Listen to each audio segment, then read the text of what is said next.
The Albanese government has ended the year on a high with a world first, a social media ban for under 16s. Joining us live from Canberra is the Workplace Relations Minister, Murray Watt. Minister, it's good to see you this morning. So it's not a watertight law, this one, but it is something. What's your view on its eventual passage? Yeah, look, I think yesterday was a really important day, both here in the Parliament and for Australians, Pete. We managed to get over 30 different bills passed by the Senate yesterday and last night, dealing with all sorts of issues, mostly about cost of living and people's safety. And of course, these social media age limits were one of the biggest bills that we got done. I think that what we've seen all around the country and really all around the world is that parents are increasingly worried about what sort of images their kids are subjected to over social media. And up until now, it has been a largely unregulated environment.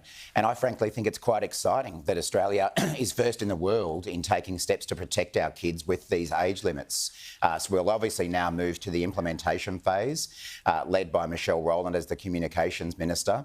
Of course, these laws don't take effect for 12 months, so there is a period of time for that implementation to occur and for parents and, importantly, the tech companies to make the changes that are going to be required as a result. Do you expect that they'd really play ball?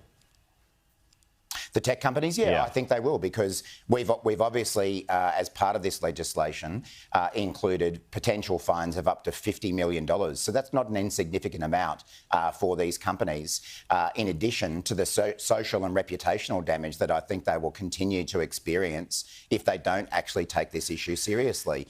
This has been coming for a long time. Social media companies have had a long time to make changes. They haven't done so, and that's why we've stepped in to protect Australian kids and their families.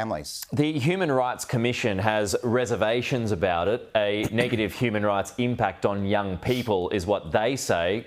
What do you say to those who need it for good? Yeah, look, I understand that there are some people within the community, including the Human Rights Commission, who have reservations about this. But when you're in government, you've actually got a responsibility to take care of your citizens and put in place policies that protect them from harm. And we do that in a whole range of ways. And we do need to make sure that the law keeps pace with developments in technology. And of course, the advances we've seen in social media and other technology have produced a lot of good for Australians. But we are seeing increasingly damaging effects on our kids, and that's something that governments can't ignore. So as I say, I recognise that not everyone supports what we're doing here, and probably if you are 14 or 15, you mightn't be thrilled about this, but this is about taking action, just as we do around alcohol consumption, cigarette consumption, to protect kids from dangers at a very young age. OK, so with that final flurry of legislation and debate, does that pave the way for an election now, Minister? Well, not necessarily, Pete. You know, being a very active government, we've always got things that we want to get done. But obviously, this does go a long way to bedding down a large amount of this government's reform agenda for our first term. Thinking will increasingly go towards what we would do if we were fortunate enough to receive a second term. We've obviously begun a lot of thinking there and already started laying down the building blocks. You know, the announcements that the Prime Minister made recently about reducing student debt and locking in free TAFE courses for the future is the beginning of our future agenda. But in my space, in workplace relations, we're going to be talking a lot about the increased wages that our laws have provided in the workplace and the risk that Australian workers face if we see a Peter Dutton government, given the promises he's made to change those laws. Do you expect to be back in Canberra before the election? Yeah, look, that's certainly the intention. I mean, personally, I'll be back in Canberra in a couple of weeks' time, but for Parliament, the intention is to come back in February. There are obviously bills that we weren't able to pass this week, including the electoral reform bill.